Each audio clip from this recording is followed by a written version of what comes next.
sharksquatch, yahoo, phantom of the forest, you spear finger fire dragon, Ohio grassman, silver giant, bloodless howler, West Virginia vampire, coyote king, hogzilla, devil, dark coyote killer.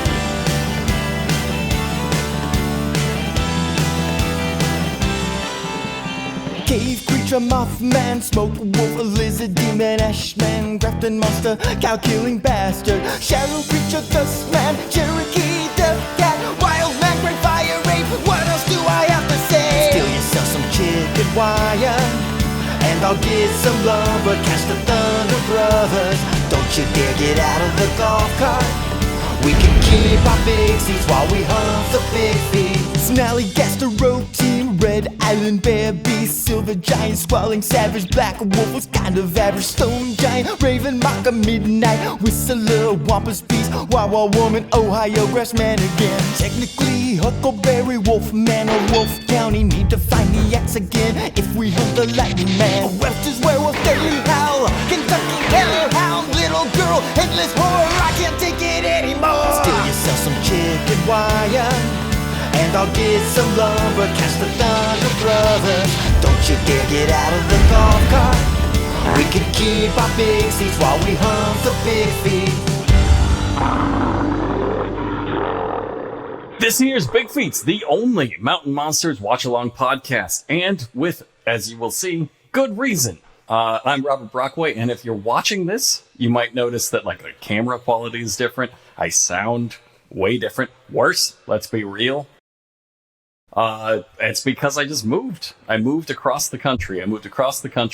I now live in Portland, Oregon. I borrowed this microphone from I went to Sean's house today, so like I gave him my shittiest mic. Yeah, You're welcome. We're one step. I mean, I don't appreciate the sabotage, but I do expect it. We're one step closer. We're one step closer to all living in a big house together. Just all sleeping in bunk beds. That's the dream. I think very clearly I'm bottom bunk, based on the hierarchy we've established here so far. I think our wives probably kick it. I think they're going to have a lot to say about the sleeping arrangements. They'll, of course, get to establish their own hierarchy in their own bunk beds. Oh, okay. Like a boys' room and a girls' room. I like it even more. It's modern times, Sean. You're not going to dictate your woman's bunk bed hierarchy. Like, that's not... That's what I'm saying, gross, man. They will be in charge of it. Okay, yeah, of course. They'll work it out. They'll work out the pecking order. We had to start one episode where we have to start abruptly, and Brockway's going to run onto the camera with Sean's hat on his head, and Sean's going to be wearing Brockway's glasses. It's going to be wacky because they grabbed each other's outfits. They're going to have his beard on. Literally happened on this show we're watching. That happened one time.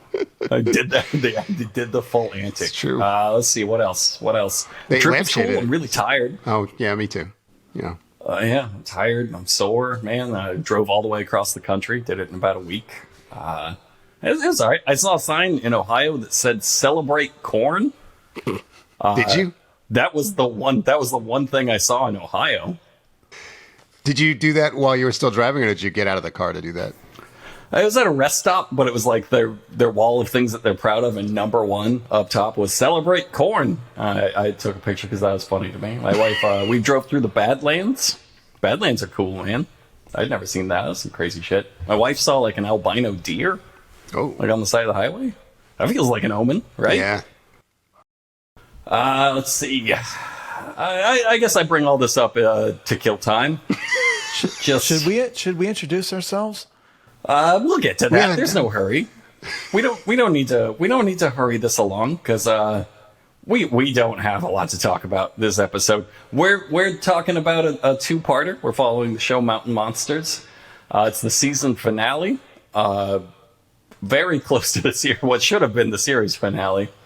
And we're in part one. I have a lot to say about part two. I don't think anything happened in part one. So Sean, read as much of that karate book as you want. Jason, if you got any like real long sad rants about the state of the human creative industry, let's hear them. Like roll them out. No interruptions. They're in my notes. Okay, let's go. Let's go, Sean. I'll get us started. Do you ever wonder, he said, as if I had not said a word, about what? About why we're helping the damn Somosistas. Remember Vega? Of course I remembered Vega. General Reynaldo Perez Vega, nicknamed the Dog, and the number 2 man in Somoza's despised National Guard. Bucky had posthumously renamed him General Dickless after an acquaintance of ours, a 25-year-old seductress named Nora Astorga, lured Vega back to a room where she and 3 Sandinistas reportedly castrated the dog and then stabbed him to death.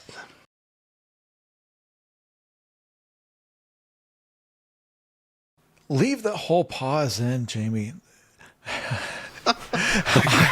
I am New York Times bestselling author Jason Harjan.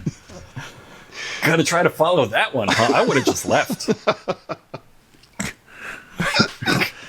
Jesus. General Dickless. So, like your main, it sounds like the main antagonist of his life, I guess, the movie that is his life, and it was a dickless dead man.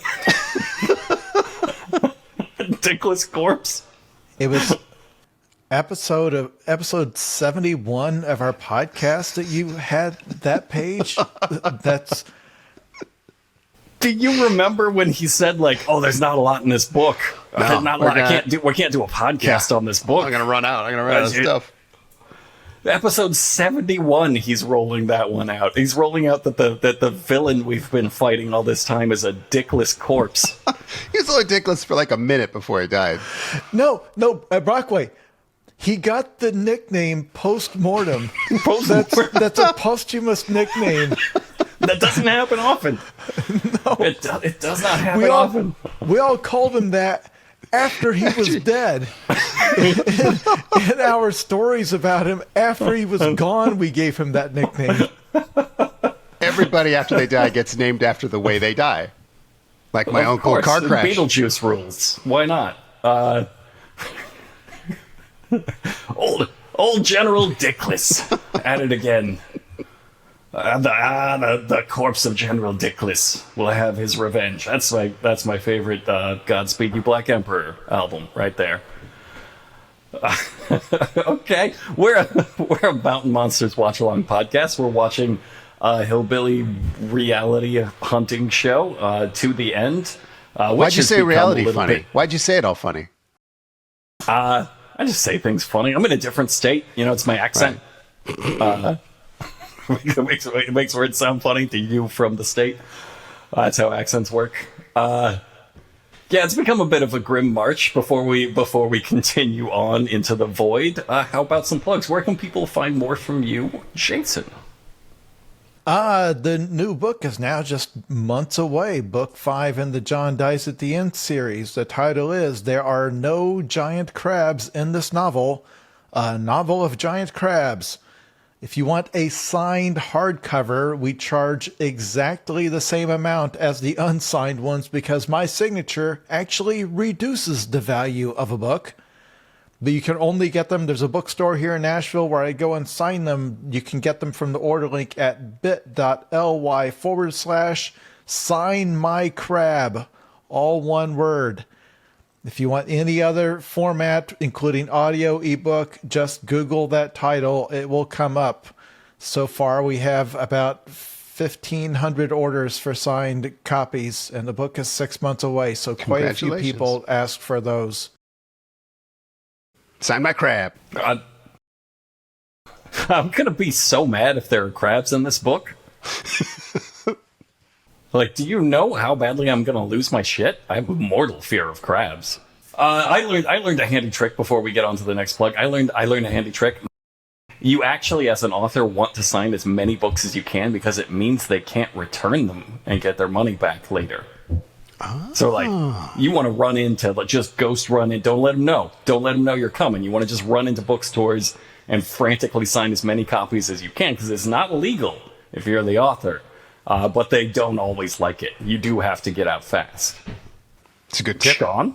Oh, go to 1-900hotdog.com. It's the Last Comedy website. All the remaining people who write articles with text and images, they work there. You'll know some of them from Cracked or other places around the internet. Go to patreon.com/1-900hotdog, and that's how you support all their work and this podcast. Now, I just listened to the another co-op podcast co-op, the Max Fun Network, that has Alex's show on it and many other great shows, the McElroy Brothers. They just did their Max Fun drive where they try to drum up like more members to pay into their version of the Patreon. And they kept emphasizing how badly it was going. Like they had set a goal of like 16,000 new members, and I think at the end they got half that. They really talked like it was a rough environment, because I guess the ad money has dried up. It's all rolling up to like 3 podcasters at the very top, and it's all the ad money is dried up for everyone else. So how is the hot dog operation going? Is it okay? Can we talk about that? Is that doing all right? I mean, I mean, you don't know, do you? You don't check. I don't check analytics, but like I know that like we haven't had a big drop off of subscribers. That number I see that we've noticed. No, we don't have metrics. Like I would say every 7 months, I remember to check the traffic for all of our podcasts. Right. Usually pleasantly surprised, and usually like, holy shit, how many people? That's nice. How many people listen to our podcasts? We don't. I think ads. If we ran ads, we would probably check more often. Or we'd probably have to, right? We'd have to. Yeah, you'd probably have to. They would demand that. Yeah. I think if we ran ads, our viewership or listenership would drop off significantly, because like people would know that they're like paying money for this in some capacity. Like even just with their attention, they'd be like, "Oh no, oh no, absolutely not." Speaking of, I'm going to do my plug. This is the only reason we do these podcasts. These are our ads. It turns out I am no longer legally obligated to promote my new book. Congratulations. Let's all celebrate that fact. In fact, my publisher said they're like kind of grateful that the window is over. The book is doing really well on its own, and apparently they don't like the way I promote, which is mostly threats. And I guess this was news to me. I guess one time I favorably compared myself to the Epstein files promoting my book. They didn't like that. So they said they're cool if I just stop, if I just kind of let it go on its own. So fuck them. I'm going to continue. I'm going to promote the shit out of it. You don't want me to promote it? It's called I Will Kill Your Imaginary Friend for $200. It's got really good reviews. It's funny. It's supposed to be touching or something. I don't know. Like go look it up. I bet you'll like it. Go read it. Other people like it. And if you do buy it, make sure to tell my publishers is because I promoted it, not them, not what they're doing. If you buy a signed copy of his book, he always signs it with the signature of like a famous sex criminal. Like it's let's say that. Mm-hmm. Donald. It shouldn't even be illegal. God, and I'll get political with it too. I'll suddenly start getting really like political. I'll make hard commitments to fringe radical political movements, like democracy in my book. The publisher will hate it. Suck my dick, publishers. It's your fault for publishing me. There you go. That's my plug.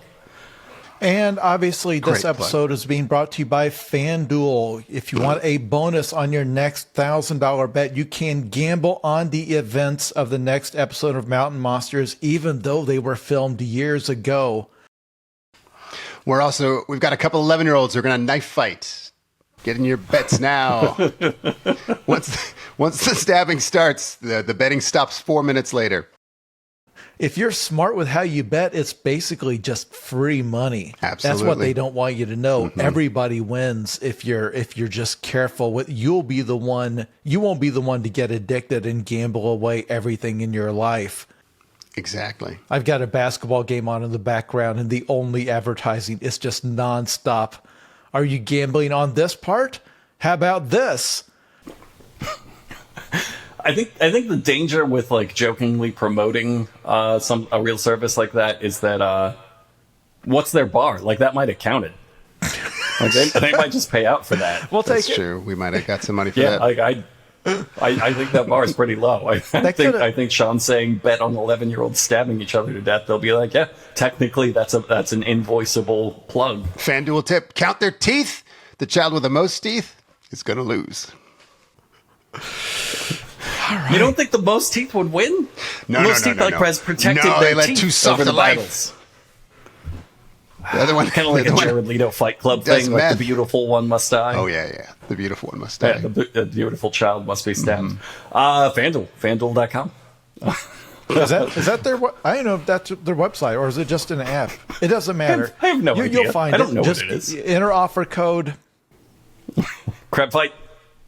We call the children crabs. It dehumanizes them.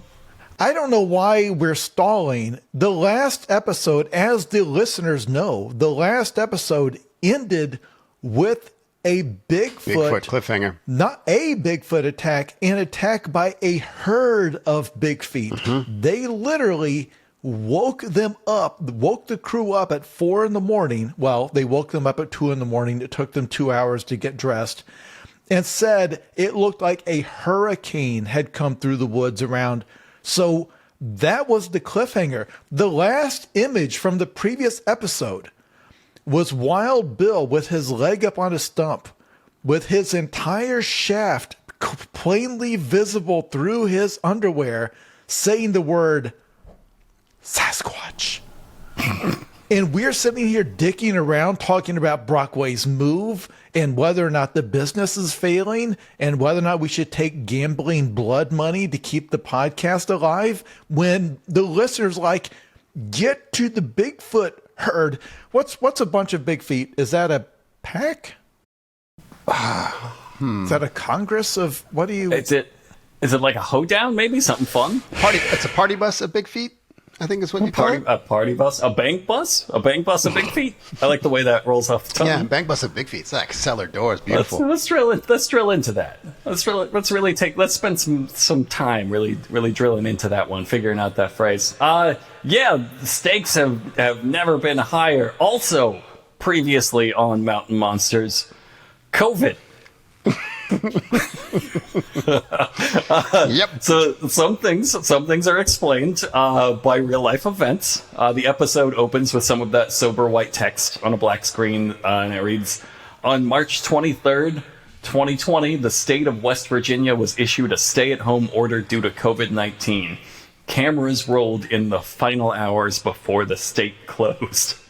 You want to hear a weird connection? This is like a couple of weeks after 1-900 Hot Dog was formed. It's true. Yeah. We might have caused this.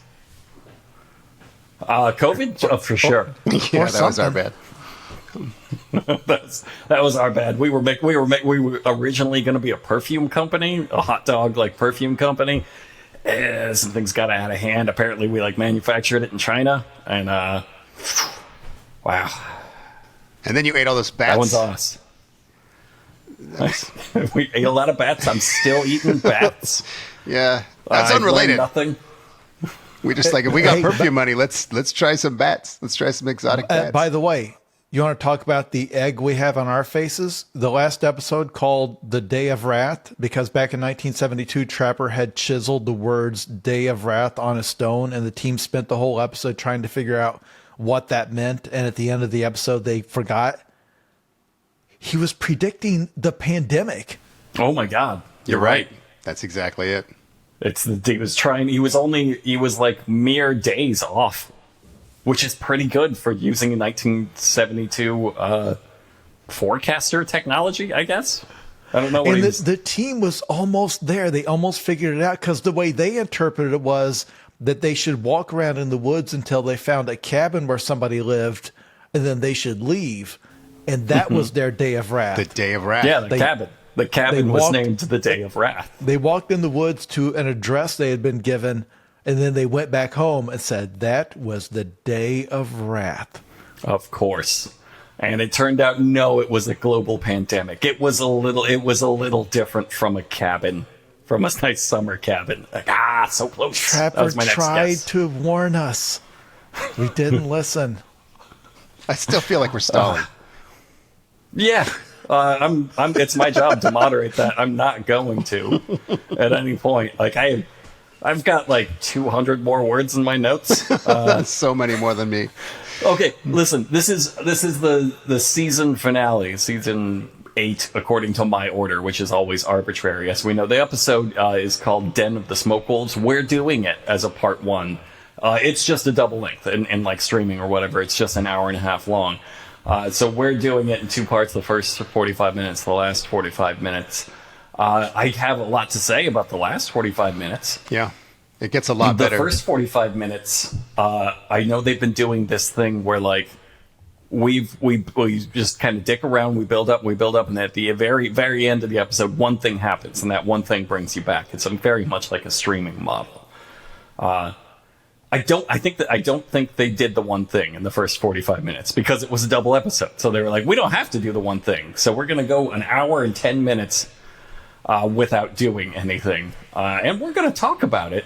And anything else you might want. I'm making friends with a crow out here. There's like a crow that comes by on the picnic table. I bought some unsalted peanuts for him.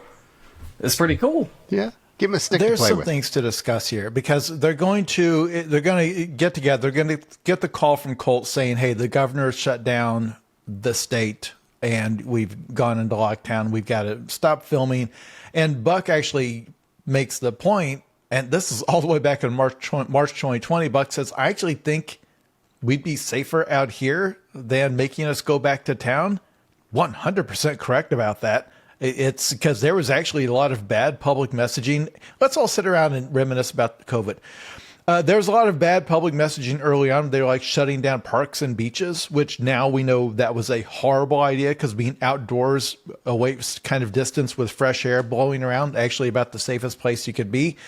So on one hand, Buck was correct. On the other hand, if a single virus of the COVID-19 struck this group of 5 men, they would be dead in seconds. Yeah. So they have every confounding physical malady that would exacerbate COVID-19. So if just one got out there, they wouldn't have made it. So I think Wild Bill probably got COVID 11 times. Yeah. A month. Yeah. He probably had 3 stacks of new COVID kinds. at any time. Yeah. we are not suggesting that these men did not properly mask up and obey And vaccinate, lockdown of course. guidelines and vaccinate. We are not accusing them. This is all jokes speculating about the fictional characters they play. Wild Bill's on COVID 27. He's up there. He's got on it those from numbers. future years. He pre-ordered COVID 27. He's getting COVID early access. The I've scientists got have- the early stuff. They're working on that. It's going to be good. The scientists will define it and name it next year. He already has it, is already immune. Pre-ordered. Signed copy. The bats actually get it from biting him, is how that works. It is speaking of jumping species. It's weird nobody mentions the risk of infecting Bigfoot. I feel like someone should have paid it lip service that we need to protect Bigfoot by getting home. We're going to get into that. Okay. Okay. Yeah. So anyway, Go ahead. well, they're going to come back and say 6 months later, and they're going to be sitting around their campfire thing. I cannot tell if this is a soundstage. It looks fake. All of it looks does. fake. I can't tell if they're just set up in some sort of enclosed area, because this would have been still in the middle of social distancing 6 months in. But I can't tell where they would have done this. I assume this is what they did the By the Fire show. We haven't gotten to their By the Fire show yet, where it's like their show after show where they all get together and reminisce about what they've just filmed in the podcast and stuff, talk about it, behind the scenes stuff. We're gonna get to that briefly, but I assume that's what this set is, because it very clearly looks like a set and not just like a fire we have started in the woods. So hopefully that will reveal it. I want to jump back before the 6 month time jump, where they all got superpowers, and we're gonna discover what happened to them. No, Buck was setting up a brave moment where he was like, okay, COVID is really getting serious, it's really getting bad, and we could stay out here and finish this hunt because this might be the best place for us to be. And Jeff just goes, nope, home. I want to go home. Exact words, interrupts it. And his actual reasoning for that is fine. He's his wife has COPD. He wants to be at home because she's high risk. Of course. What he's really saying is, I don't want to die playing. I don't want my wife to die while I'm out playing Bigfoot. That's not a great excuse for missing that. But like Buck was setting it up to be like, well, we could be heroic here. We could fight that rolling camera, that rolling countdown on camera. And Jeff would like interrupts the inspirational speech to be like, no, home, go home. We go home now. It's like, all right, I guess that's it. So I got a question. I guess this is a question for the state. Do you think Bigfoot hunters are essential workers in Virginia? I would define this work as essential. Yeah, absolutely. Good. Yeah, I agree. I think the question would be, would you rather have these men out here in the woods as a society, out here in the woods occupying themselves, or would you rather have them doing whatever they will do when told to lock down? Oh yeah, they're gonna spread it for sure. Like they're coming back, and each one of them is like you could track them on a map by the colors. I think if you just asked the CDC, they're like, no, we've run the models. Please stay in the woods. In fact, you're required to stay in the woods. Yeah, we lock down from you. We're locking down. You're locked out. Yeah. So yeah, they jumped forward 6 months to talk to Trapper's daughter on this weird set. And they say how they used all of Trapper's knowledge. They made some stinky fluids. They played some predator sex calls that he recorded. All stuff that makes her very proud to hear the legacy of her father. She looks so much like Trapper that it kind of made me wish that they spent 6 months training her to like, not just for action, but for like recreating Bigfoot fights from like disturbed mud puddles and stuff. Like, I would have loved it if they added her to the team.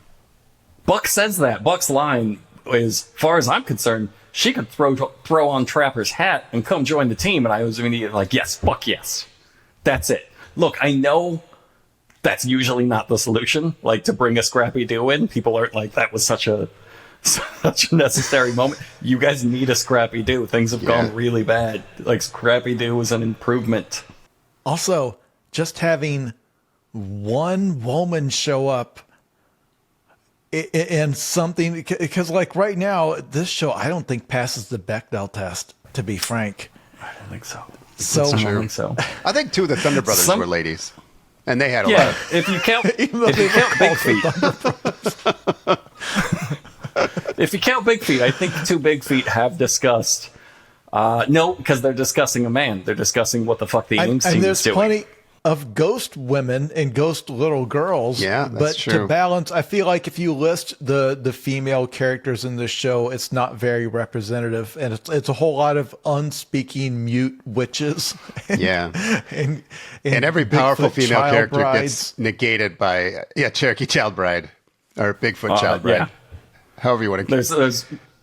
There's more sex trafficking victims, more like supernatural sex trafficking victims than you would like in a show about feminism, which I assume this is. Well, I feel like if there was a woman in the cast and on the creative team, maybe she would have been the one to speak up when Buck kept saying, well, you know, Bigfoot married that 10-year-old girl, and then she died, and is now forever a child ghost, and forever is Bigfoot's bride in the afterlife. Then maybe it would be a woman to say, cut. You know, that's like the darkest thing I've ever heard in my entire life. Do we cut? Is somebody going to say cut? Yeah. No. I think she would have cut down on the pee too. 20% less pee means 11 fewer episodes where someone pees on themselves. So that'd be something. Like maybe Jeff would be he wouldn't be quite as smelly. Like maybe he'd be on his best behavior. He'd try to hold it in a little more. So they do. They throw to the truck briefing. They're 6 months later. We jump forward in time. This is key. I'm sorry to interrupt. This is key because the way they do this is Buck tells her, "Hey, by the way, we went back to the woods. We resumed that hunt." And he's like, "You want to know what happened?" Fade to the truck briefing. Guess what? Everything else that happens in this 2-part finale is a story that Buck is telling to Trapper's daughter. That's the framing device. So everything that happens, I want you to imagine this is Buck relaying it to her. Like, yeah, and then we all fell down in the corn and none of us could get back up. And then we had to rip Jeff's pants off. And Sorry, spoilers. Those are all spoilers. I apologize. That's not a real thing that's gonna happen. That's Yeah, the it was a joke. thing. That was an example of a silly thing that would happen. That you would never tell another human being voluntarily. Like that's why it's funny, because you wouldn't say that. But yeah, they finally throw to the 6-month time jump, and Buck says 6 months is a long time to go without chasing monsters, and Huckleberry says, "Who quit chasing monsters? You gotta remember I live with one." It's my favorite genre of comedy because personally, my wife's meatloaf can turn a Super Bowl party into a super dope party. The old ball and chain. Because this is a pre-written bit, because Jeff is like, well, how do you track her, Huck? And Huckleberry, she leaves great tracks. Everything just withers up and dies when she passes. I fucking hate my bitch wife, fellas.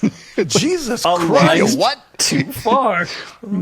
That takes it away from like the sort of, while she's terrible, but I love her, to like, I fucking hate that lady.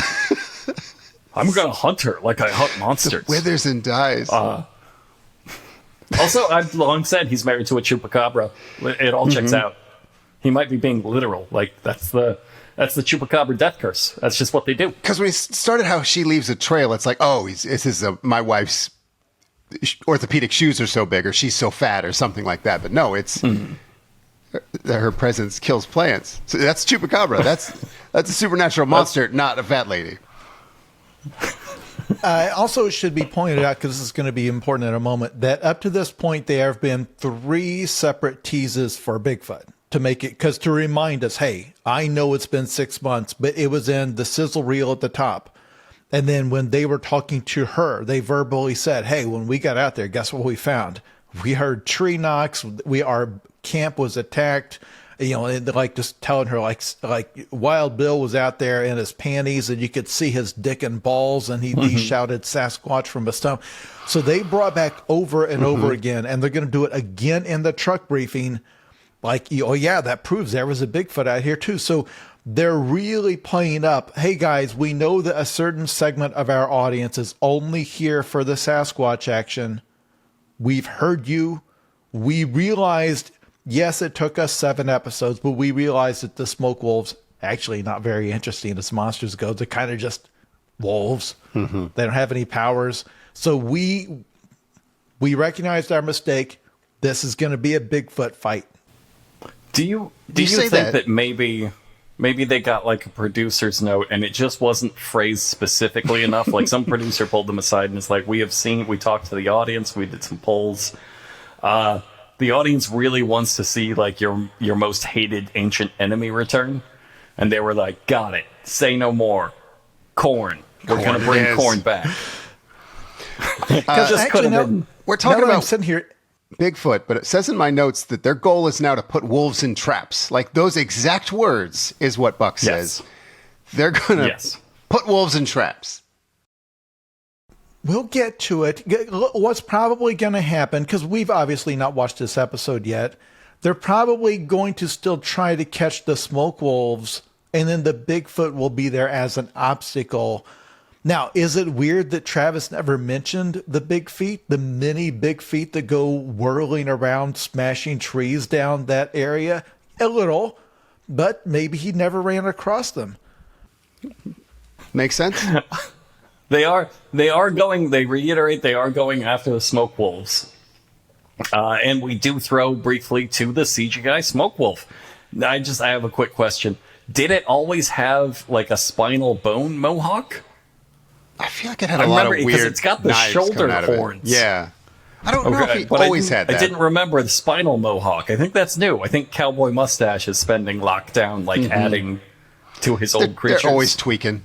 When they get new scientific data, they're like, let's add the bone mohawk. See, in the Trapper days, there would verbally have been a description of what this thing looked like. Here, they've never described a smoke wolf. It's just kind of a wolf. And then they keep doing a strange thing that I can't account for, is they keep saying, well, we're going to put some wolves into the trap. And I kept shouting to my TV, you mean smoke wolves? Like you mean this supernatural, never before seen entity that would change everything we know about science. You don't mean wolves, because those farmers caught wolves before. You made it very clear over and over again that Trapper did not send you out here to look for wolves. That was a specific line you said in 3 separate episodes. That was because we joked that Trapper was trying to get them killed, because they said, no, we think the wolves were Trapper trying to get us out here, knowing that once we were here, we would find the actual interesting thing, which is the smoke wolves. Because remember, the thing that drew Trapper into this was the hunt for Redbone. Remember Redbone? The man who got murdered not by wolves, by the smoke wolves, and his investigation into Redbone's disappearance. That's how he learned that there's something other than wolves out here. Right. So they said several episodes ago, we don't give a rat's ass that there are regular wolves here. That's no longer the point. Trapper brought us here to find this new exotic cryptid called a smoke wolf. You know what I just realized? But maybe I'm sorry. Go ahead. I'm sorry to interrupt. What if the framing device is the story being told? What if what we're actually seeing is Trapper's daughter's misunderstanding of the details being told? That's kind of new. That's an interesting narrative device. An unreliable listener. That's a whole new way to narrate a story. She's just on her phone. And this is the story as interpreted by what she picks up in between, like checking Twitter or whatever. Yeah. You're like, oh yeah, something about wolves. I love the story.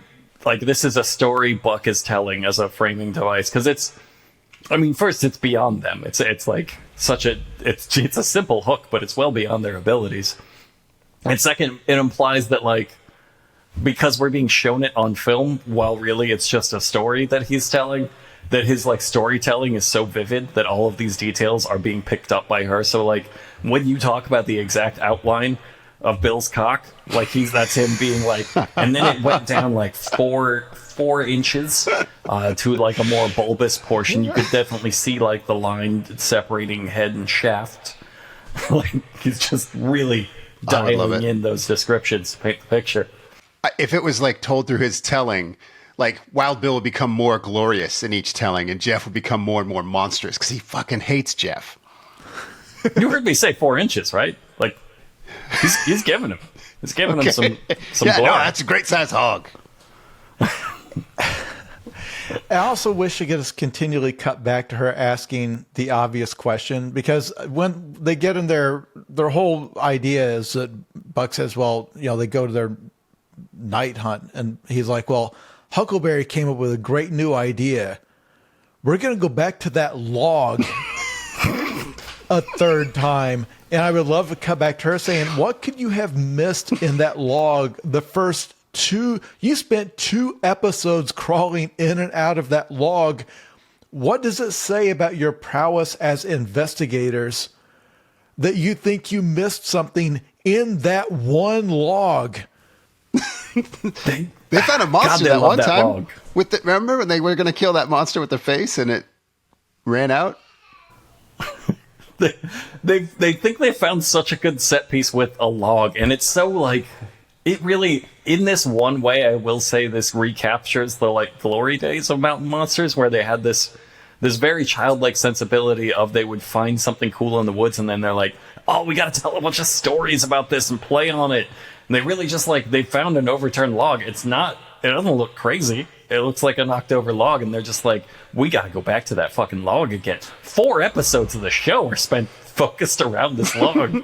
It's no cuck waterfall, for sure. Yeah, the cuck waterfall was better. I'm gonna give them that. It had a little seat. Hey guys, I left this running for the first episode of the next season, the final season. They go back to the log. I saw that. I did too. I saw that. I wanted to limit 4 episodes because it's 4 plus. One, why would they come? Why would they come back to the Tiger Valley at all? It's not. There's nothing remarkable about it. I realize that in reality they are shooting in the yard of somebody they can get permission to shoot in, but by this point they have a budget and a crew, and this is still when they had a major streaming service behind them. It's weird that not only can they only find this one patch of land to shoot on, they're only allowed to shoot around this one log. The guy's like, no, you can go shoot there. And they have to keep coming up with excuses like, the guy's like, they have the line, well, we still don't know what the hell was in that log. It was definitely something. It's like, it was a smoke wolf, you said last time. You explicitly said, I saw a smoke wolf run out of there. They and then do there's a retcon comedy that a bit little. that I assume we're going to skip right over. Yeah, they head out into the woods. They hear a rustle. It just makes me think, like, we're not getting the full story. It's like the second they step in those woods, they start hearing a rustle. And so, like, were the monsters lonely during COVID? Like, when they couldn't come out here and hang out with them? Did they get lonely? Did they get bored? How did the monsters weather COVID? Yeah, that's a good question. Let's discuss that for a while. It's going to come up. It's going to come up. I'm telling you right now. Of course it's going to come up. Well, I just wanted to say that, like, we've now recapped the entire season. We've now recapped the last episode. And now we're actually redoing an episode. Just go to the log and check out the log.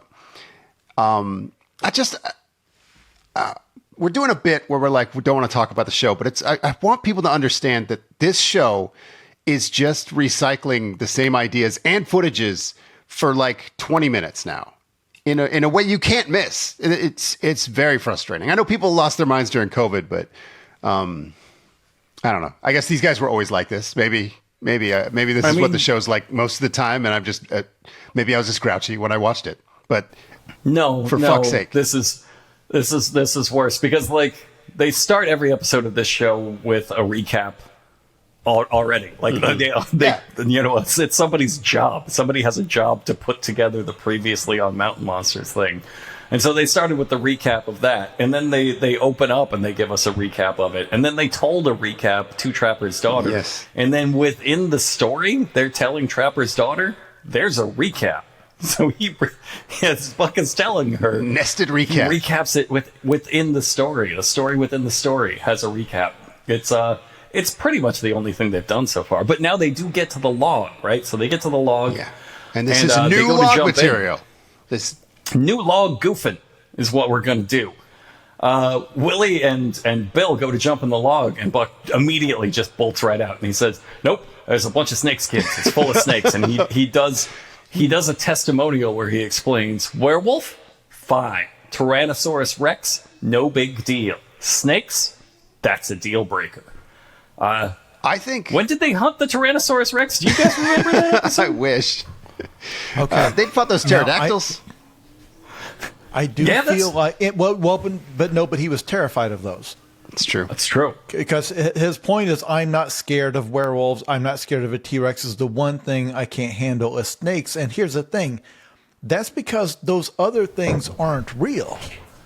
And I don't want to make this political, but the thing where the one thing I'm scared of is the one thing that is actually real.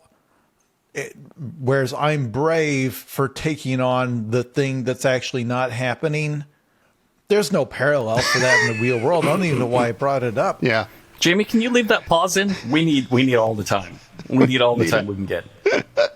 But at this point, Willie, because offers to go in Buck's stead, and actually looks up to Buck with genuine disdain and says, "Monster Hunter, my ass." It's fucking hard. Like, he might have been trying to be funny, but he missed by a mile. COVID Monster Hunter, my did some ass. things to a lot of our personalities. I almost threw a tantrum at a grocery store one time. I'll be perfectly frank about it. I took all of that pretty hard. Willie's not playing. He's done playing around. He's like, what are we doing a bit? We're doing a bit on top of my bit. I don't get many. Have you noticed? I don't get many bits these days. The trap maker. Yes. So Willie goes in and he has to now work with this. So he goes in there and he screams, he freezes and he screams, "I got a copperhead right here in my face!" And like my first thought was, oh, he's doing like he's messing. We're gonna mess with Buck. This is a little joke. But no, he's like fully commits and he starts narrating and he starts saying, "Oh, he's getting ready to hit me. Oh, he's gonna hit me now. He's gonna hit me." And like I don't know a lot about snakes. I've never like fought a snake in the wild. But I don't think the protocol is to scream what they're doing in their face for like 2 minutes straight. It's very hypnotizing for a snake. You get right up to them face to face and just start yelling. They're like, Also, whoa, hold on. I love that every time when someone crawls into this log, they run into a creature 100% of the time. And again, this feels like natural selection trying to force the issue. It's like, no, see that gene that makes you want to do that wasn't supposed to remain in the species. We were supposed to filter that out. You're But also- definitely not supposed to fuck after that. Like people aren't supposed to fuck you after that. What I like about it is you can't fake something like this, right? You can't go into a log and say, "Hey, everybody, I see a snake in this log," and then leave the log like that. It's real, and that's what I like about it. And that means just like how when they went in there and saw a smoke wolf, and then the smoke wolf left, you can't fake something like that. I love it because the smoke wolf ran away within the narrative, but they're like, "Oh my god, there's a copperhead in there. Wouldn't this make great footage for our ostensibly nature show, our nature-based show?" And no, we never see them. There's no point filming the copperhead. Of course not.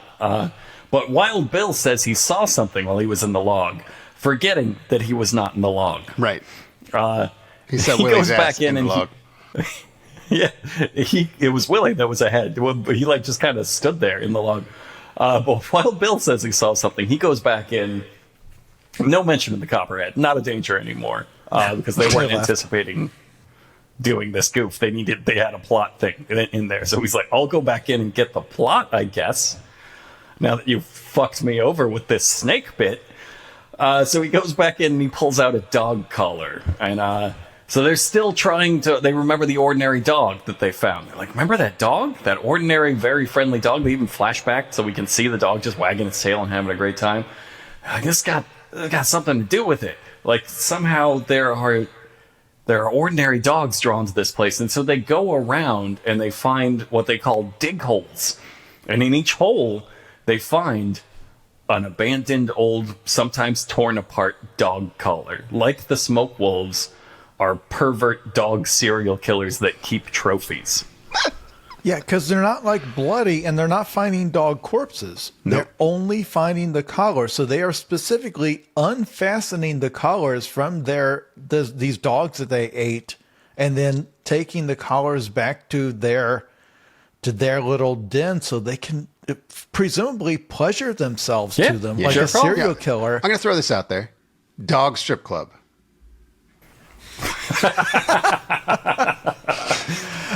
Head on down to the log where the dogs get nasty. You can see it all. Or the way I love the way Huckleberry phrases things. The first time the guys was up here, they found a dog right by this log. What the hell is it about this log and dogs? Right in his Dr. Seuss book. Just there is no dog by the log. The log has no dogs. I freed my hog by the dog. So that's enough. They get out of it. They found some dog collars. Time to get the fuck out of there. But let's point out something that you, Brockway, pointed out, I think, the last episode, which is that this show has a weird habit of filming scenes that would have been decent in the first episode before they know what's going on. Imagine if the very first thing they did was they came out here because they heard trapper hunted beaver out here. And they find an old log and they go in and it's just full of dog collars. That's creepy as hell. Then they go talk to a guy. Then they say, well, there's some people saying there's wolves out here. Like, man, that doesn't seem like regular wolf behaviors. There's something more than a wolf. Then you run into a boneless hog corpse, maybe you do it a little bit different. Then later on, you run into the pack of slaughtered coyotes. You've got an order of stakes. Instead, we're a third of the way through the season finale, where again, 2 episodes ago, we saw them slaughter 25 coyotes. This is a drastic reduction in stakes. There's nothing wrong with this scene. It just, you can't put it in your finale. I don't think that when you're setting the dramatic, dangerous stakes for the finale, it should mandate you cutting back to footage of a really happy dog playing. Like, I think that just undercuts a little of the, like, oh, the tension, and then there's just a dog wagging its tail. You're like, remember that dog who loved being here. But Buck says, as they head out, there's something strange going on here in the Tiger Valley. Yep. We just dug up 11 dog graves. And it's the final episode. Like he's got a watch that tells him which episode it is. And they've been in the Tiger Valley this whole time. If that strange thing does not turn out to be an entire bang bus of Big Feet, I'm burning all of my Ames team merch, including my Trapper Christmas ornament. I'm going to empty all the piss out of my Jeffro juice cup. Whoa, that's collector piss. That would break his heart. If he found out about that, he would be devastated. That was back when he had the untreated diabetes. Really sweet. Oh, God. Jesus Christ. And now we can't cut that because we need time. Yes, we got to leave it in. God damn it. This is being broadcast, right? So, all right, so they get the fuck out of there. The next day, they regroup to talk, and Buck explains that Jeff has kicked his research into high gear, and he went down to the feed store to ask if anybody had missing dogs. Kicked his research into high gear, immediately reveals he went to the fucking Ace Hardware and asked around. And asked it specifically, anybody missing dogs around here? The thing didn't even find a different angle to the question. And he got a lead. Sure enough, a guy lost a dog around there, and he went out into Smoke Wolf territory, and he has a video. So they gather around to watch the video. And on the video, the guy, Brian, he points out what looks like a relatively small kind of overhang, might be a cave back there thing. And then he freaks out, and he runs away. And they actually, because we missed it, they actually kind of pan the camera back to show us what he saw. And then they slow it way down. And that way we can be sure there's absolutely nothing there. Nothing. What? Why slow it down and reverse the footage to very specifically show you there's absolutely nothing there? Wave a puppet. They used to have a do normal stuff. dog. Do you remember this? Have it run through the shadows. Yeah, they used to do stuff. Whether it was CGI they used to, or even puppetry, if it was the shack cut out on a remote control car or something. Like they put something in a bush and they don't do it. They don't bother anymore.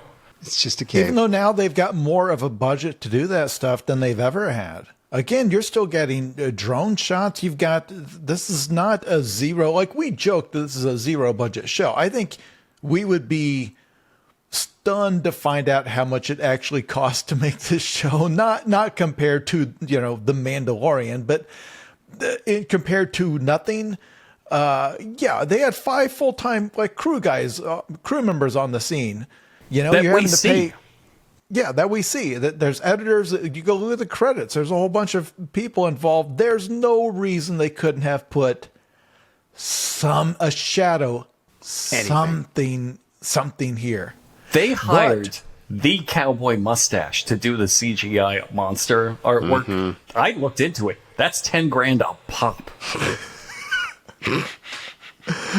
Now, is that clearly a money laundering operation? It probably, but wait, that was real. That wasn't a bit. It cost $10,000.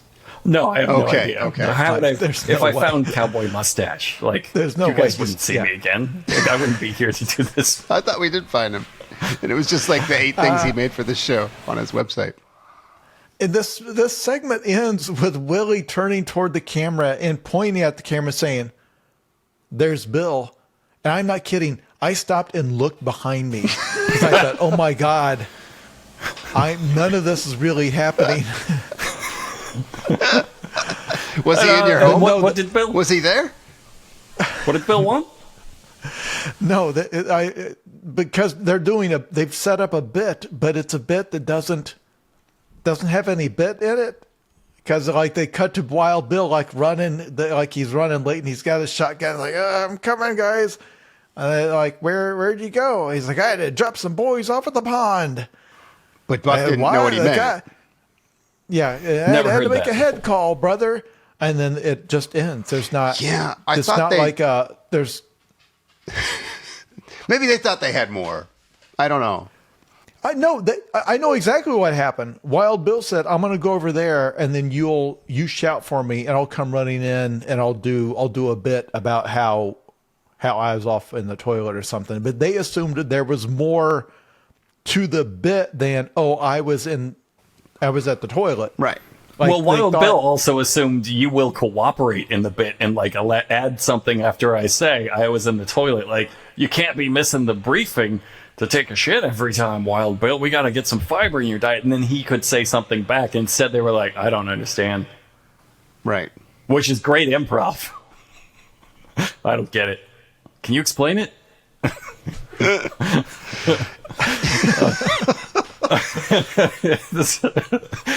Just I picture him leaving that scene just going, bunch of fucking unprofessionals. Just giving me nothing. It says in my notes, we're probably not going to analyze this scene. And then I added, no, wait, we're definitely going to have to analyze it. Then nothing happens in this episode. Probably. That's one of the things. That's one of the main things that happens this episode. So they set off into the woods to search.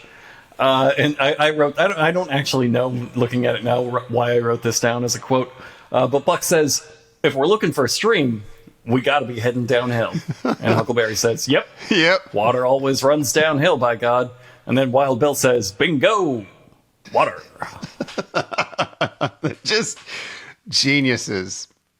Well, the thing is, they know they're shooting a double episode. Like, that's the schedule. It's 8 episodes, but it's really 7 in a double episode.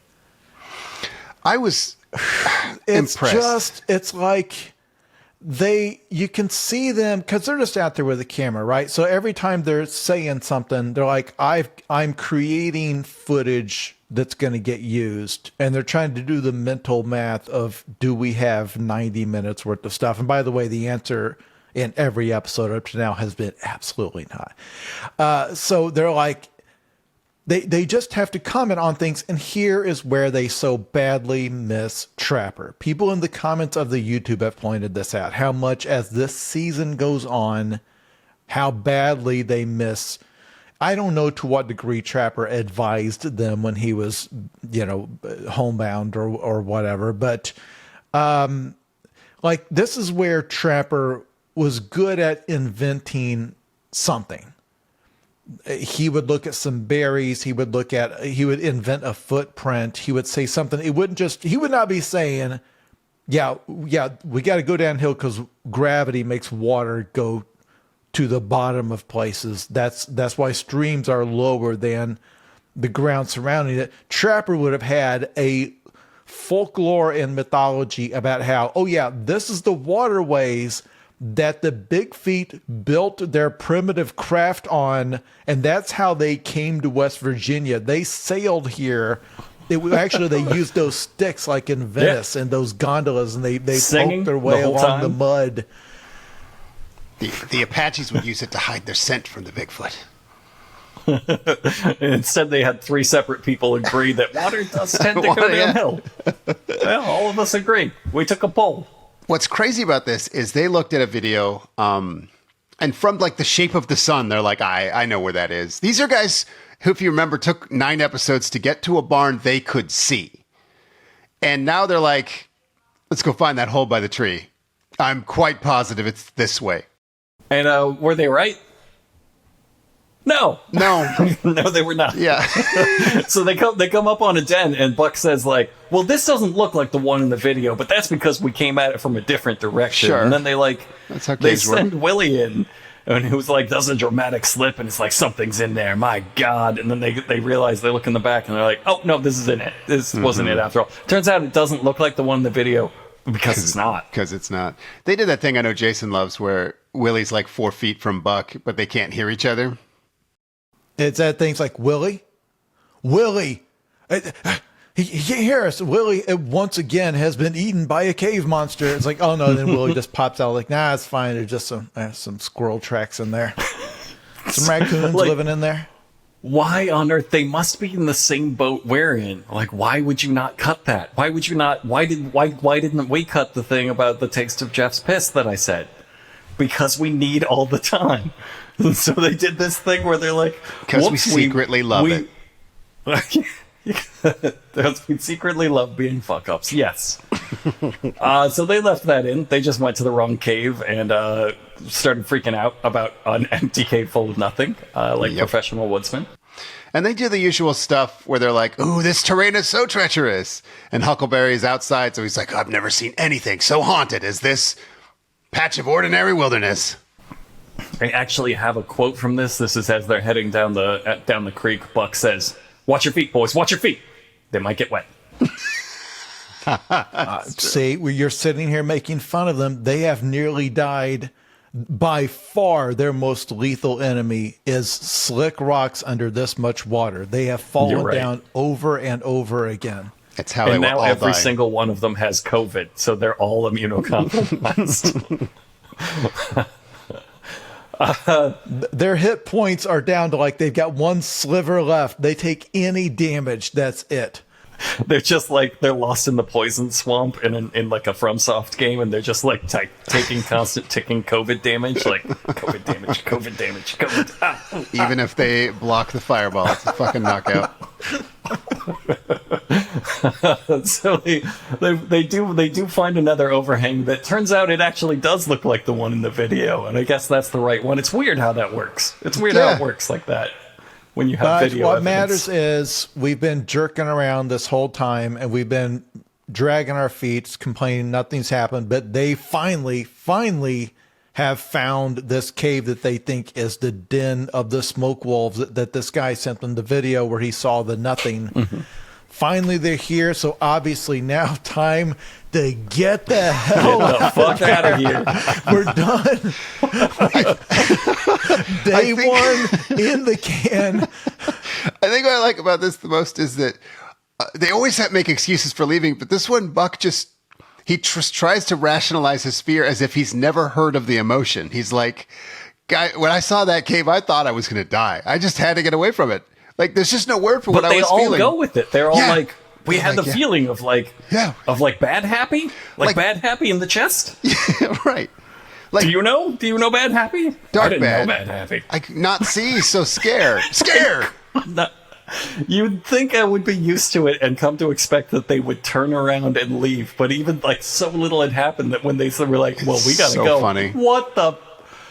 They're like, we don't have any of our night stuff, any of our gear. Why not? Why not? They don't even throw in the step where they confirm what the guy suspected, where they get like just some tracks, some tracks, some noise. You could have found one dog collar in the log and then found the rest of them here, like scattered around outside that den. Something to be a payoff to the thing you did. Instead of just, I'm going home. And they do that thing where it's because Willie actually steals a Huckleberry line. He's like, this is the devil's house. Mm-hmm. And then Huckleberry's just left to weakly say, yeah, I can feel it too. Yeah. Like clearly seething, like, okay, dude. That was so fucking good. That's going in for sure. God damn it. But I love a bunch of men who are professional animal researchers looking at an animal den. And it's being like, you can feel the evil coming off. It's like the first Halloween movie where Michael Myers' psychologist, like, yeah, he was 6 years old. I looked into his eyes. I knew he had no soul. Like, yeah, can we have a different doctor? I don't think you know what you're doing. Where'd that degree come from? Yeah, I knew those were the devil's eyes. I knew he had to die. Like, What was your preferred treatment? I tried to kill him. I'm gonna track him wherever he goes. I'm gonna shoot him off a balcony. In my role as a doctor, I'm gonna bill the insurance for that. For each bullet is $800. I'm glad we're doing bits because there's not much left. Are you suggesting that I wrote that comedy bit into my notes because I worried that there wasn't enough other stuff to talk about from the actual show we were recapping? I would never suggest that you wrote something down. I know how offensive that is to you. Okay, so they want to run away from the rocks, and then they cut to some more like text on the screen. Buck's not afraid of werewolves. He's not afraid of Tyrannosaurus Rexes. Just snakes, silent rocks, and werewolves. Yes. What he said here, I think we need to further discuss this, but I think we need to do it the heck out of here. A real hero, a real courageous hero. They forget that they have to be afraid in every episode in order because it's the only way to establish stakes. So that whenever they're up there, we haven't been afraid of anything. Like, you're going to be afraid this episode. Yeah. We all know it. We were there was that one time, I think I've even referenced this before, where he wouldn't reach into the corn to get his walkie-talkie because he was afraid of the corn. Uh-huh. Yeah, and not because there was a monster in there. It was that rogue, that rival Bigfoot team who then had the radio and started taunting them with it. The mean bullies. He was in there with other men, and he was scared. He was too scared of them.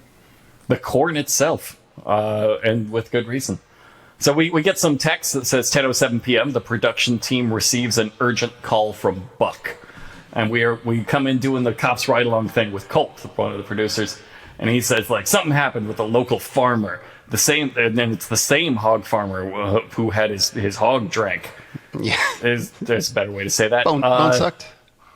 But yeah, the bones of his hog sucked dry. Nah, I don't know how to get out of that one. So they grab their guns, they head into the hog farm where something they decide is spooking all the hogs. And this is one of my favorite things. It's a throwback to where they're running around at night with all of their lights, like with guns, sometimes firing them off in random directions and all screaming. And they're like, "What's wrong with these animals? Something's scaring the animals." It didn't do anything. These pigs did not care. One of them, I swear to God, smiling. No. Yeah, the pigs are just looking directly at them like, "Oh, is it breakfast time? Food? All right, this is early for breakfast, but okay. I'll take it." So they split up into a pincer movement to, I guess, pincer the caged hogs? No. There was a noise. They heard a noise, so Buck sent Bill and Willie at the noise. And then Buck says, I'm going to go check out what those cows are talking about. Yeah, he's like, you guys go to the danger.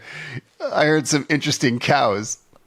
I'm going to go, quote, find out what's going on with these cows. Right, they hear a light snap, and they decide, like, that's time to panic. It's on a working animal farm. You're like, you've heard this light noise. And a cow. Willie tries to amp this up. Cow. They've heard two things. That's true. Willie tries to amp this up. He says, "You fall in with them hogs, and you're hog food." And then it literally that's where it cuts to the pig that might be smiling. That's like, he'll eat you, I guess. How do the farmers survive this treacherous pig farm every day? Man. Wild Bill even has a line here where he spins around frantically and he goes, "This farm is creepier than hell at night.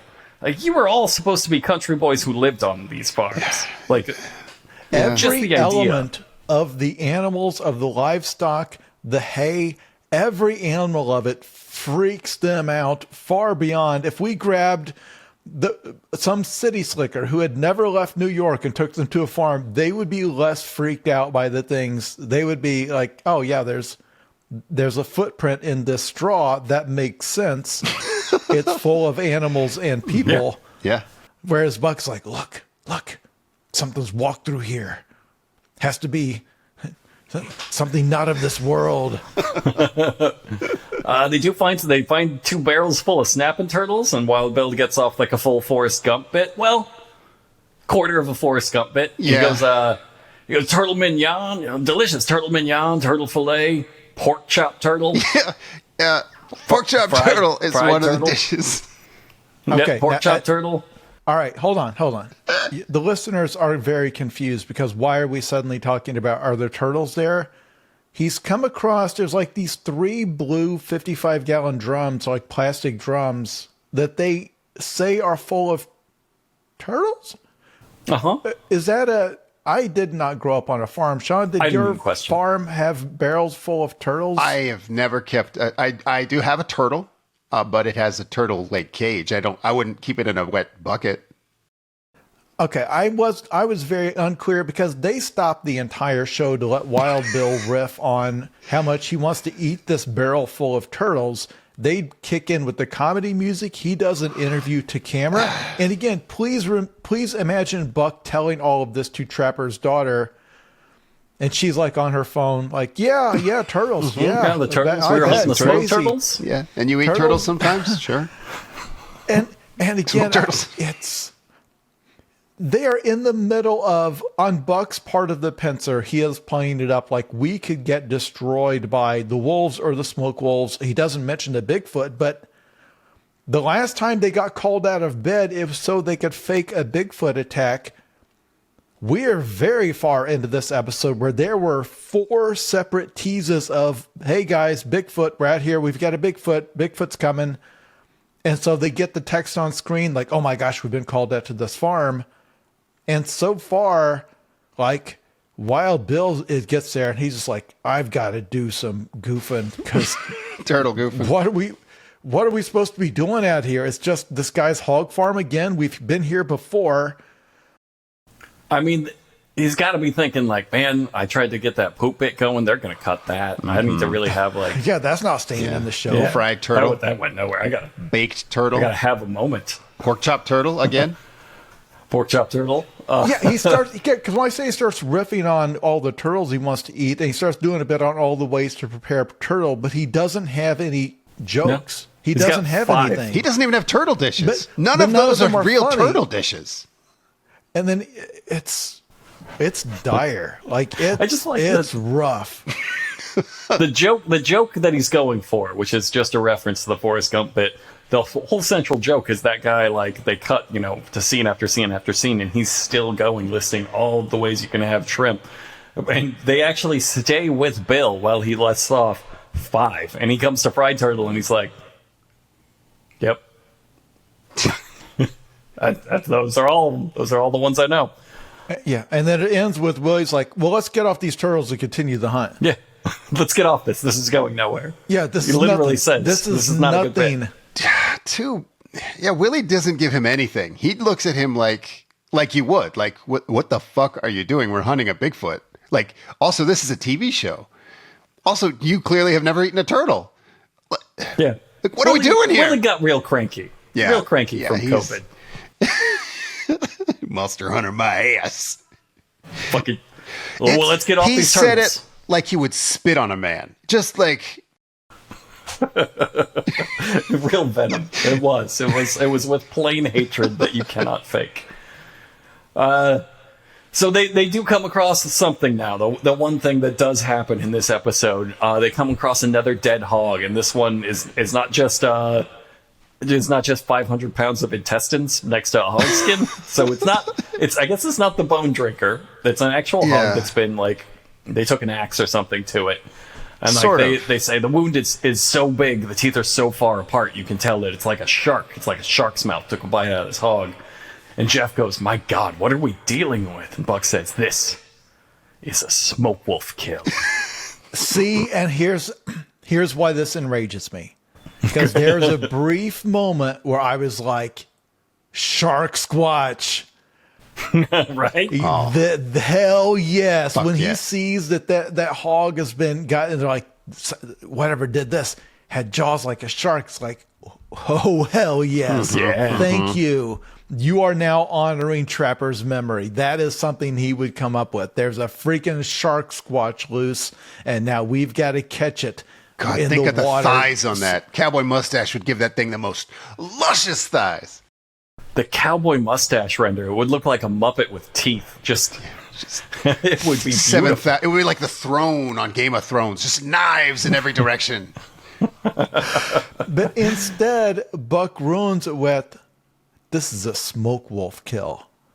When in episode 2, 5 episodes ago, he ran into a hog that had been much worse, that had been much more thoroughly, it had no skeleton left, it had no musculature left, it had no fur left, it had no limbs left.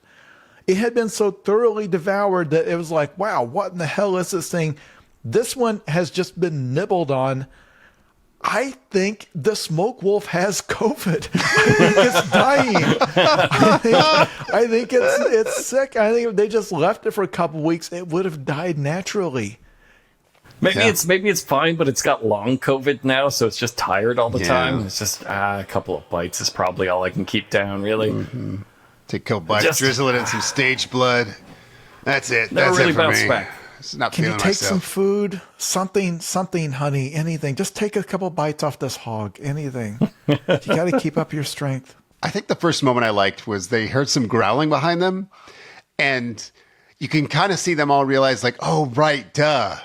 The thing that just killed this thing is like right here, which is a normal trope for this show. They always seem to forget the monsters right next to them. But this one, you could kind of see them realize that like, oh, fuck, we forgot about the smoke wolf I just mentioned. Well, but they're going to do that thing is like, well, we heard the noise up there, but it's behind us now too. And then the Buck says, yeah, we've got 2 different things going on. And it's like, that's right. You got a pack of smoke wolves and you've got a bang bus of sharksquatch. Shark squatches. We haven't talked about that ghost dog, that cemetery season dog. Finale. Okay, the ghost dog, I think they've fully written that out of the show at that point. I think they have It'd never be great mentioned to it. have him show up and fight the bang bus of shark squatches. Yeah, on their side, of course. Yep. Because he guards human cemeteries, and as we all know, shark squatches are necrophiliacs. That's how you make a new shark squatch. You have to fuck a corpse.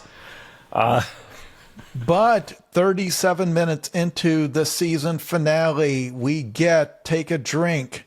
Buck says, Jeff, Huckleberry Bill, get into the corn. Get into the corn, boys. God damn it. Corn, the corn's fine. I always think of Huckleberry, that one episode where he's like, come on in, boys, corn's fine. Could have been the name of the show. A fine temperature for corn. Lovely warm corn.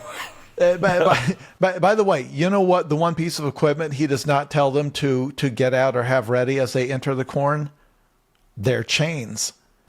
Hey, remember how Travis risked his life to meet with you, and the only information he gave you is that the smoke wolves are scared of chains? And guaranteed they always run away. Never fails. Yep. Yeah, it works.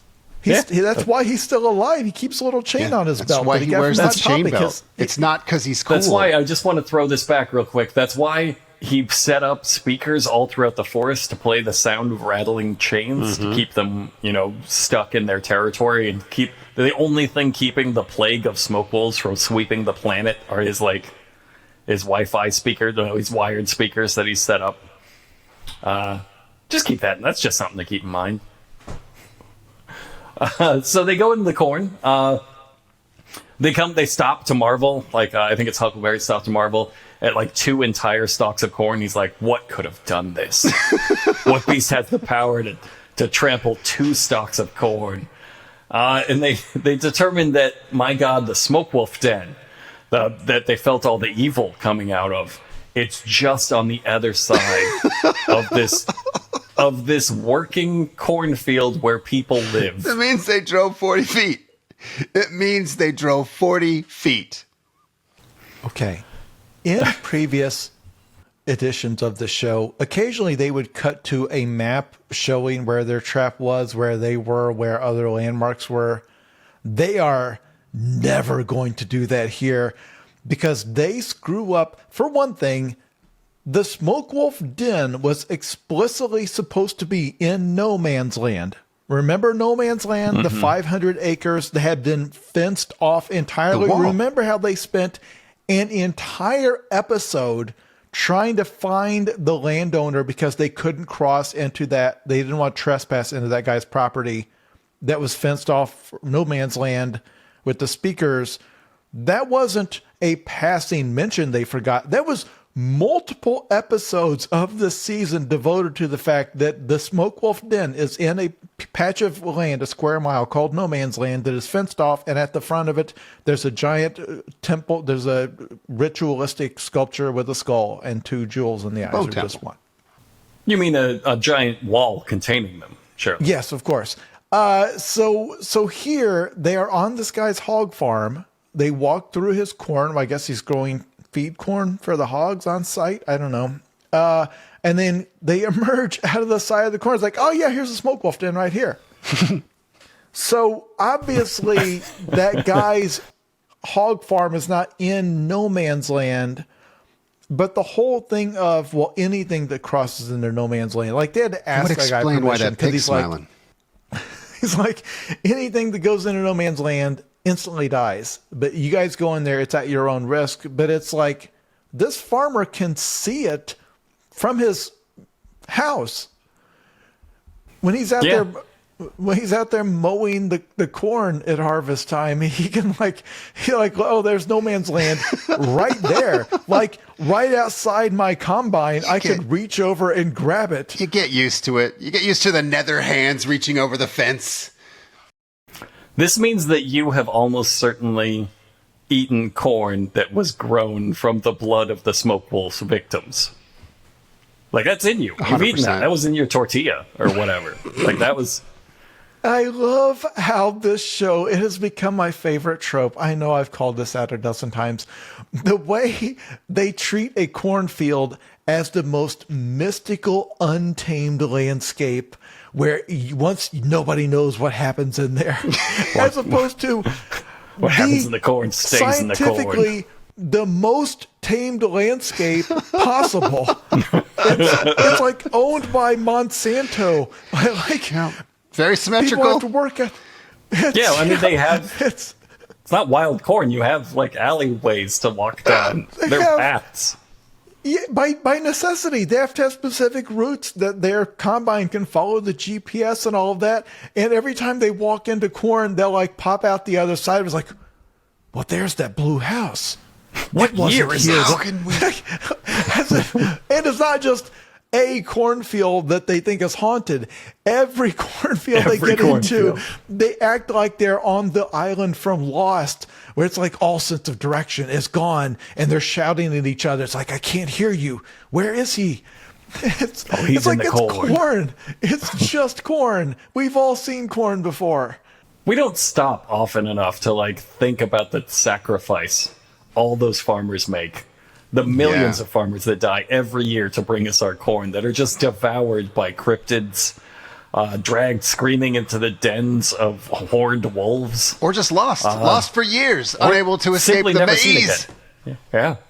They bring a new curse back to their families every night because sorry, it's harvest time. I got to get out the corn. there. You know, the corn does it. Witches in the corn, man. You gotta spray for witches. You gotta spray for witches. You're gonna get some witches. So they amidst all of this, they hear wolves. They're out there like panicking in the corn, and they hear wolves howling. But crucially, not the horrific demon scream of the Smoke Wolf, an ordinary wolf howl. And then they pause, and Buck gives a testimonial about how never in his life did he think he'd hear wolves in West Virginia. And he's like, my God, the majesty. They just stopped to appreciate the majesty of an ordinary wolf howl, ignoring that the demon wolves are haunting them right now through impenetrable corn. And they're trying to have it all. They're trying to be like, we've got to find the mystery of the ordinary wolves. We've got to defeat the plague of the smoke wolves. And also, oh yeah, maybe now a land shark is stalking us through its native habitat, which is corn. And you're gonna stop all of that and be like, isn't nature beautiful? Isn't nature lovely? Like, no, you said this is all of the stakes coming to a head. You can't just stop and be like, man, that's good to hear. It's good to hear the call of the wild. But that tips them off. The normal wolf howl tips them off. They figure their trap, that's coming right from their trap. And that's close enough to the wolves and the smoke wolves. And as Buck actually says, wolves, smoke wolves, it actually doesn't matter when you think about it. I have that in my notes. He continues, because that trap is big enough and strong enough to hold both. We don't have to decide what we're doing. And I know you already know this, listeners. This is not a trap that traps one thing and then pops back open to trap more things. Buck's plan is for all the different wolves to get into the trap at the same time and agree at the same time to stay still and set off the trap together. I never thought I would hear them say, oh, well, we came out here to hunt monsters. I guess it doesn't matter what we catch. It could be it's not a monster at all. It could be just like an ordinary wolf, and that's pretty cool. When you think about it, it doesn't really matter. That's pretty when cool. You think about it, weird dipshits playing make-believe. But that's where they leave the halfway point of their double episode season finale. Is like, we just heard ordinary wolves howl, and I don't know. Let's what call we're it a catching. night. Probably something. They started and abandoned the hunt twice in this one night. That's something. That might be special. I don't know if they've done that before. When they did nothing twice. We did it. We took a lot of tangents, but we made our usual runtime of the episode. Wow. This one was hard. It was hard to get this runtime out of this episode. We really had to work I for know that the listeners are frustrated that the sharksquatch did not actually make an appearance here because, again, they've been teasing the fact that there's a Bigfoot since the sizzle reel in the first episode of this season, and they've been mentioning it throughout, reminding the Bigfoot perverts, hey, it's coming. Bigfoot's gonna be here. You got to sit through the opening acts before you get to the main show. And I think a lot of people are hoping, okay, but this is the season finale. Granted, it's 90 minutes. You could throw us a Bigfoot bone in the first half of... No, they're saving it. So we know now only 45 minutes left in this, and for us, we'll be coming back with, the next episode and covering that, but only 45 minutes left in this season in the Tigert Valley Wolf arc. It has got to be packed to the brim. There's going to be freaking people getting grabbed in the corn by furry crew members with like the Party City gorilla costume arm. There's going to be a freaking big cardboard shark head biting. It's gonna have just boots sticking out of its jaws. It's gonna be wall to wall. It has to be. It would be against the law, I think, to take tax credits from the state of West Virginia to shoot an educational show about Bigfoot and then to tease Bigfoot for 7 straight episodes. It has to have so much, there has to be so much Bigfoot coming. I don't know how they're going to fit it all in. Can't wait to see it. It's going to be so good. Well, I mean, we're all watching this together. We haven't watched the second part yet. So my guess, my theory is that Bigfoot is, and then there's precedent for this, Bigfoot is the Hound Master. That's what I think. And I think Bigfoot is controlling all of them, and the dogs are they respond so viscerally to the sound of chains because Bigfoot whips them with chains. So he's going to be covered like a Todd McFarlane piece with just chains everywhere, a big cape swooping out from behind him, and maybe a fucking gun, just a ridiculous gun, half the size of his body, and then all smoke wolves all around him, howling. I think the log can make any creature. And someone has been going out there and just making stuff with that log. Snakes, dogs. Bigfoot.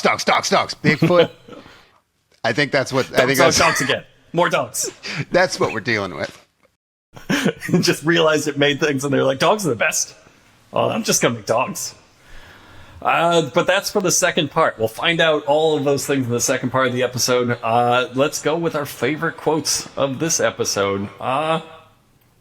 I'll go first. Mine's not impressive. It's just that it happens in this show, which I never thought this show would be the source for this particular quote. And the quote is from Colt. Colt Straub says this first part, and the answer back is from Wild Bill. Colt Straub says, this COVID virus is getting pretty serious. And Wild Bill says, that sucks. Yeah, you like put it in perspective. Just never thought we'd have COVID talk from Mountain Monsters, and then I wouldn't think Wild Bill would be like, yep, that sucks, man. That COVID thing, that's no good. How about you, Jason? Jeff, their researcher, halfway through the season finale of a season-long story arc called The Wolves of West Virginia, in which they have spent the entire season since the first episode hunting the creature they know to be called a smoke wolf, says, "What are we dealing with?" That's a good in question. response to seeing a hog having gotten chewed up, says, What could have done What this? could we? What? I've never seen What could we anything be? like this. Sean, how about you? Okay, so there was a time they were recapping everything that had happened to Trapper's daughter, Laura. So they tell her about the smoke wolf and that time they talked to a farmer who saw a wolf. And then it showed her like a supercut of them falling down. And then the time that they thought they had a Bigfoot. So they explain all this to her. And she says, I think she was going for sincere, but it was really hard not to sound sarcastic. She says, yeah, it sucks to walk away from that because you all were making all that progress. It seemed like you were really close to... That's her pause, not mine. That's her pause. And then right back to the phone, of course.